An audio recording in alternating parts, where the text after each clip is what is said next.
Can you persuade a lawyer not to sue your rental property?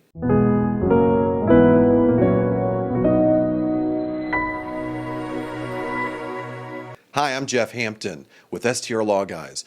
Welcome to our YouTube channel. Today I want to talk to you about exactly that subject. Can you cast a spell on a lawyer and convince him not to sue you personally in a lawsuit with your rental property? Well, maybe, sort of. And let's talk about how you do that. You know the old saying, listen, people come to me all the time and they say, look, Jeff, is there a way that I can prevent a lawsuit from ever happening to begin with if I have rental property? The old saying is, an ounce of prevention is worth a pound of cure. Well, the same applies here. The reality of it is the best way to persuade a lawyer not to bring a lawsuit against you and against your rental property is to make you as unattractive of a target as possible in the event of a lawsuit. So what I want to do today is I'm going to take just a few minutes to outline for you exactly what those steps are to make yourself a less attractive target to an attorney. By the way, if you wait around to the end of this video, I'll provide you a free ebook, 5 strategies to protect your short-term rentals and give you peace of mind. Okay, what are those strategies? How do you make yourself ugly and unattractive to an attorney so that he is not going to bring that lawsuit against you in the event something bad happens at one of your rental properties? Well, the number one thing you've got to do is get that property out of your personal name and into an LLC. Okay? Now, why is that? Well, because anytime you have assets in your personal name, you become much more attractive of a target. There's nothing to protect you. Everything related to who you are, all those assets make you look like a big, fat target for a personal injury attorney to bring the lawsuit against you. And there's nothing to have to sue through. You're just sitting out there wide open for the attorney for easy pickings. So the first thing you got to do is get that property into an LLC. And then number 2, once that property is in an LLC, you need to make sure and use a holding company strategy where that holding company now owns that lower level LLC that property resides in. And then number 3, here's what's important. Let's say you've got your property. You've set that up. You move it into an LLC. You need to make sure you choose the right state to set up that lower level LLC. And the biggest mistakes I see is that people plow in multiple properties into one LLC. That's an enormous mistake. It creates an unnecessary risk, and it puts you at the prospect of being able to lose all of your properties because you put them all in one LLC.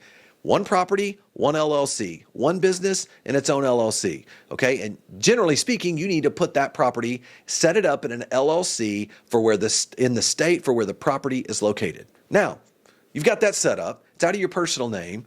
How do we become even less attractive of a target? Well, now we have a holding company that owns that lower level LLC.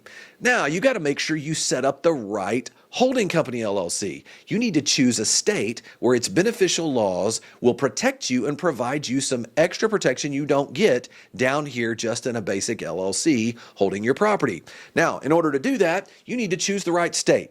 Many people like Delaware, other people like Wyoming. We also like the Arizona Limited Partnership as a holding company strategy.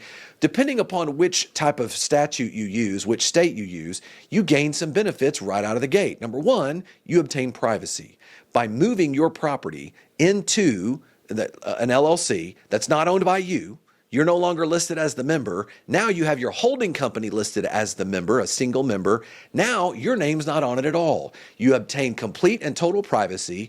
People do not know that you're associated with that LLC, which makes you a smaller target. Remember the goal here. The goal is to look like you own nothing but control everything. So you maintain your privacy, and you also get something called charging order protection.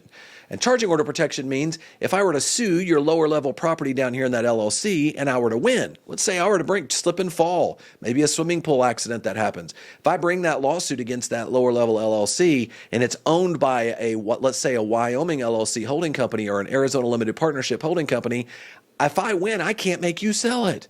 You can keep using it. You can pay your mortgage. You can pay your expenses. You can't pay yourself, but you can hold on to that property and outlast the attorney. If the attorney can't make you sell, that means he doesn't get paid. If he doesn't get paid, that means his client doesn't get paid. If the client doesn't get paid, everybody's unhappy. So it makes you a much less attractive target. So notice what we found, what we've learned so far. What we've learned is to make yourself a less attractive target to an attorney for rental properties, number 1, get this stuff out of your personal name, move it into an LLC. And then the LLC that you have doesn't need to be a member owned by you. It needs to now be owned by your holding company, and that holding company needs to be set up in a state that provides you charging order protection and privacy. Okay. Finally, what's the next missing piece? What's the last thing you definitely need? Listen, all good asset protection strategies should also have very strong, comprehensive insurance. And when you're talking about rental properties, particularly short-term rentals, one of the biggest mistakes I see people make is they get residential insurance coverage instead of a commercial insurance policy. So it's really important you get that commercial insurance policy, get at least $1 million to $2 million in premises liability coverage. And now what that'll do is essentially this will end up happening. I know this because I'm a former personal injury attorney and have brought lawsuits in this type of situation. Essentially, an attorney will look at it and say, wait a minute, this guy's got all of this asset protection stuff set up. They've got charging order protection, which means I don't even win if I do win because I can't make them sell it. I don't even know who owns it because they're private. Now, maybe I should go down here to this insurance here and get my settlement from the insurance rather than worrying about trying to sue through the rest of this because it's expensive and I can't make them sell their property. So when the lawyer sees each property in their own LLC owned by a holding company with charging order protection, they know they can't make you sell the property. They know that they can't win. And so as a result of that, they go back down to that strong insurance, and it helps create a settlement opportunity so that you become a very unattractive target, and now you're not brought into the lawsuit individually. Okay. Now look, this is just an example. That's why at STR Law Guys, one of the things that we are a big proponent of is to layer up your asset protection. Does insurance replace LLCs and entity structures for asset protection? No. Does an entity structure replace your insurance? No. They need to work in harmony. You need to layer them up to provide you the best and most coverage. Now listen, I want to thank you for joining us on this video here today. If you like what you heard, subscribe to our YouTube channel, like this video, and oh, by the way, I'll give you a free ebook, 5 strategies to protect your short-term rentals and give you peace of mind. Click down into the YouTube description section below, and I'll be happy to send that over to you. And thanks again for joining us. We'll see you next time.